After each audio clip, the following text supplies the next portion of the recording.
time is right now. This is Carolina Coral in the studio. I welcome Freedom viewers, and we'll get straight to the important news. So, Russian forces attacked oil and gas infrastructure in the Myrhorod district of Poltava region with strike drones. The shelling caused the fire. This was reported by Ukraine's State Emergency Service. State Emergency Service rescuers are working to eliminate the consequences of the attack, despite the risk of repeated shelling. There have been no reports of casualties. The Zaporizhzhia nuclear power plant, which, as a reminder, is temporarily under Russian control, is operating on only one external power line. This was stated by IAEA Director General Rafael Grossi. According to him, one of the lines went out of service on February 10th, likely as a result of military actions. As of now, the Zaporizhzhia nuclear power plant is not generating electricity, but it still requires a constant power supply to cool the nuclear fuel and prevent a disaster. The IAEA acknowledges that the Russian occupiers are interfering with their work. Grossi noted that the agency's observer, who was stationed at the Zaporizhzhia nuclear power plant, tried to obtain information about the damage, but they were not allowed access to the distribution substation, allegedly due to security restrictions. Contract killings of Ukrainian media and political figures were being planned. The operation to expose the criminal group, which was acting on orders from the Russian Special Services, was carried out by the National Police of Ukraine.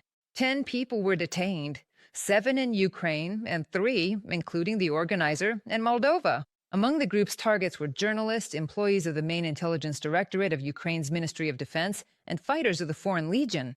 To carry out their tasks, they recruited Moldovan citizens and sent them to Ukraine. They gathered information about places of residence, routes, and possible methods of assassination while waiting for instructions from their handler. The members of the criminal group have been notified of their suspicion, and a motion is being prepared for the court to choose pretrial detention as a preventive measure. The General Staff of the Armed Forces of Ukraine recorded 237 combat engagements on the front line over the past day.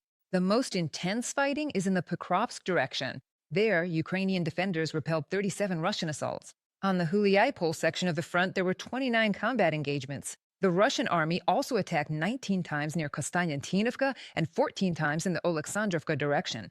Russia's total losses since the start of the full-scale invasion have already exceeded 1,257,000 military personnel. Of those, 970 invaders were eliminated just in the past 24 hours. This was reported by the General Staff of the Armed Forces of Ukraine. In addition, the day before, the Defense Forces destroyed 2 Russian tanks, 6 armored combat vehicles, 3 artillery systems, an air defense system, and nearly 80 units of enemy automotive equipment. 12 years ago, the Russian Federation started a war against Ukraine. The Verkhovna Rada has declared February 20th, 2014, as the start of Russian aggression. The first target of annexation by the Russian Federation was Crimea, which was seized by Russian armed formations without insignia. In April, the situation repeated itself in the Donetsk and Luhansk regions, and the full-scale invasion by the Russian Federation in 2022 was an attempt to destroy Ukrainian statehood. The enemy's plans were thwarted, but the fighting continues. The armed aggression of the Russian Federation against Ukraine began on February 20th, 2014, when the first violations by the Russian armed forces were recorded.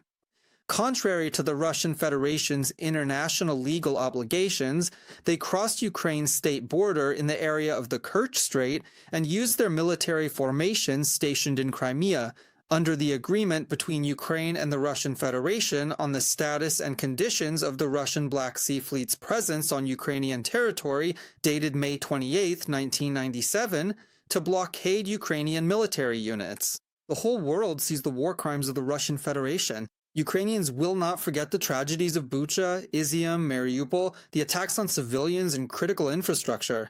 Ukraine is fighting for its independence and territorial integrity. Ukrainians have stood their ground and continue to fight. From a statement by the General Staff of the Armed Forces of Ukraine on Facebook.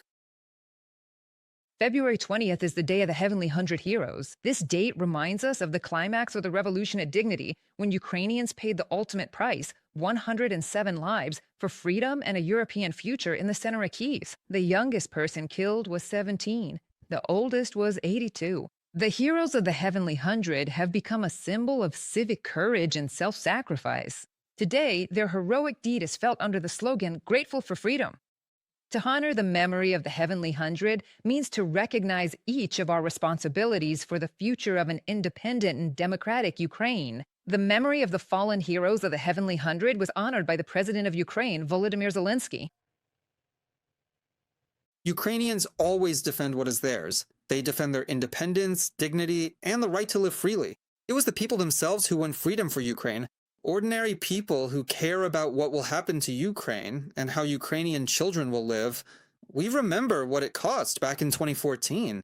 We honor the courage of every participant in the Revolution of Dignity, everyone who stayed on the Maidan so that Ukraine would not be left without freedom. May the memory of all the heroes of the Heavenly Hundred and every Ukrainian man and woman who gave their lives so that Ukraine could be free be blessed. Glory to Ukraine. Volodymyr Zelensky, President of Ukraine, on Telegram. Today, the memory of the heroes of the Heavenly Hundred is honored in every Ukrainian city. In Lviv, residents and families of the fallen gathered at the memorial where they held the Angels of Memory event, remembering the heroism of those who gave their lives for Ukraine's freedom during the Revolution of Dignity. It began with a moment of silence and a ceremony to raise the national flag. After that, a prayer was held for the fallen heroes. Paper angels became a symbol of remembrance, traditionally hung as a sign of respect and gratitude to the Heavenly Hundred. Today we have gathered at the memorial to the heroes of the Heavenly Hundred to honor those who died during the Revolution of Dignity.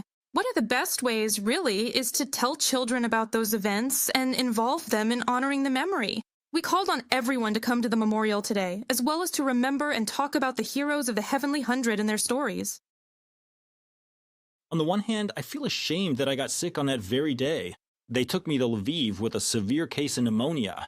I watched that horror on TV, but before that, I had been at Maidan from the very beginning. But I think if I had been there on those days, I definitely wouldn't have stayed in the back.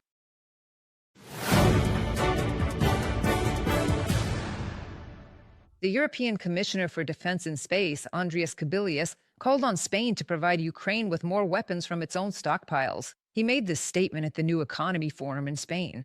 He also noted that he would push national governments to urgently sell Ukraine the necessary missiles from state stockpiles and for industry to be ready to quickly produce the required number of missiles to replenish their own arsenals. Without Spain, there is no European defense readiness. Spain has an important defense and space industry that produces impressive products and achieves great success. Spain has shown strong support for Ukraine throughout the entire war. I have held talks with all the major European missile manufacturers. Soon, I will go on a missile tour. I plan to visit missile production facilities together with defense ministers to discuss the implementation of a special program. Andrius Kubilius, European Commissioner for Defense and Space at the New Economy Forum in Spain. Denmark has detained a container ship that belongs to Russia's so-called shadow fleet. And according to local media, the container ship Nora, which is almost 230 meters long, originally sailed under the flag of the Comoros Islands, but that country did not confirm its registration. While the ship was docked, it suddenly changed its flag and claimed Iranian origin, which became an additional reason for Danish authorities to inspect it. An analysis of the routes showed that the vessel had repeatedly entered Danish waters and regularly disappeared from tracking systems near Russian ports. The Nora is under restrictions and is part of a network of ships involved in illegal oil transportation. An emergency check of mobilization readiness has begun in the western regions of Belarus. Reservists are being called up en masse for training without any prior warning. This was reported by Siskilme. Draft notices are handed out on the very day people are required to appear, and they are sent to training grounds just a few hours after receiving the notification. Even parents of multiple children and female medical workers are being drafted. Meanwhile, health complaints are ignored at military enlistment offices. Relatives report that phones are confiscated from those being drafted, cutting off all communication. Journalists have confirmed the urgent nature of the call-ups with official agencies, where they are simply explained as a check of combat readiness. Ukraine is ready for real compromises, but not for compromises at the cost of the country's independence and sovereignty. Vladimir Zelensky stated this in an interview with a Japanese news agency. The president added that it is necessary to respect territorial integrity, the Ukrainian army, the people, and the children. That is why Ukraine is not ready to accept an ultimatum from Russia. We are ready to discuss compromises with the United States, but not to keep receiving ultimatums from the Russians over and over again. They are the aggressor. Everyone has acknowledged this. That hasn't changed. Many countries that have acted as mediators or tried to be mediators since the very beginning of this war, especially in the Middle East and Asia, as well as other states, all recognize that Russia is the aggressor. That is why the very fact that we are talking to the aggressor about compromises is already our compromise. We are standing our ground. That is a major compromise. Russia has occupied about 20% of our territory, and we are ready to talk about peace right now based on the principle of standing our ground. That is a major compromise. Volodymyr Zelensky, president of Ukraine, in an interview with Kyoto News. No one is going to give up Ukrainian territory. This was stated by the commander of the National Guard of Ukraine, Alexander Pivnenko. At the same time, he noted that the top priority right now is to achieve a ceasefire. Alexander Pivnenko also said that the defense forces need more long-range weapons to strike targets deep behind enemy lines. These could be long-range missiles to destroy command posts, to take out their pilots, just like they do with their planes and their guided bombs, something we unfortunately don't have in the quantity or capacity needed to strike back. Ukraine has deep strike, a category of long-range strike drones and kamikaze drones. At the same time, destroying targets at operational depth is crucial on the battlefield. At the tactical level, we have all the necessary types of weapons, including drones and FPV drones. We're doing quite well, but at the operational depth, we need weapons that can function like long-range missiles or systems like HIMARS, which we could launch from our aircraft to carry out these missions. Alexander Pivnenko, commander of the National Guard of Ukraine, in an interview with the BBC. Ukraine has certain realistic proposals that make it possible to move forward in the peace process. This was stated by Ukraine's Minister of Foreign Affairs, Andriy Sybiha, at a press conference with Austria's Federal Minister for European and International Affairs, Beate Meinl-Reisinger. She arrived in Kyiv today for a visit. Together with Andriy Sybiha, they discussed the situation on the battlefield, the state of Ukraine's energy system due to Russian strikes, as well as Ukraine's vision for the future prospects of peace efforts. I confirm the Ukrainian side's interest in maintaining a high pace in the negotiation process and in accelerating peace efforts as much as possible. Each round of negotiations ends with certain homework assignments and results for the participants. That's why it's important that, in the intervals before the next meetings, these assignments are completed and the results are also implemented.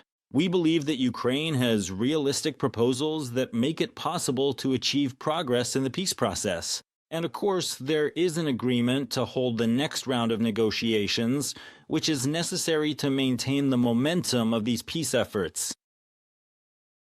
Ukraine wants peace. You can feel it. There is a willingness to negotiate, to make compromises, and that's why now is the right time for Russia to end this bloody war and come to serious negotiations after declaring a ceasefire. Today I saw this willingness from Ukraine to sit down at the negotiating table, but Moscow's response remains unchanged. Drones, missiles, all to bring misery and pain, especially to the civilian population. That's why we want peace, a lasting peace. In March, Ukraine will be ready to open all 6 negotiation clusters on joining the European Union. This was stated by the deputy head of the president's office, Ihor Zhavka. The final response from the European Commission is expected regarding the 3rd, 4th, and 5th clusters. After that, the country will be fully ready to move forward. Ukrainians need a clear understanding of the next steps on the path to European integration, Zhovka noted. This is important regardless of whether specific dates are mentioned in the draft of the 20th, or rather the 20-point peace plan. We all saw the latest EU enlargement report, and there are 4 countries that meet the necessary criteria, and Ukraine is among them. Any references to other countries taking 10, 15, or 20 years to join just don't hold up. Ukraine's accession will take place under completely different geopolitical circumstances. No other country has moved toward EU membership while facing such powerful aggression as Russia's. Ihor Zhavka, deputy head of the Office of the President of Ukraine, in an interview with RBC Ukraine. Italian Prime Minister Giorgia Meloni announced important steps in the peace negotiations on Ukraine. In an interview with an Italian TV channel, she reported progress on the issue of security guarantees for Kyiv. At the same time, Meloni emphasized that the key issue is territorial, and it remains unresolved. The Prime Minister noted that a final settlement is still a long way off, and she stated that she sees the approach of a critical moment, but not yet contact regarding a ceasefire. In Meloni's opinion, peace in Ukraine is still a long way off. There is a peace plan with many issues that have been resolved on paper. However, we are still very far from resolving the main issue, namely the question of the territories that Russia continues to claim, which, in my opinion, is absolutely unfounded. I see important steps forward in the documents that we are certainly working through right now. Very good work has been done on security guarantees for Kyiv. The process, by the way, is based on the Italian proposal to model them after Article 5 of the North Atlantic Treaty. Giorgia Meloni, Prime Minister of Italy, in an interview with Sky TG24.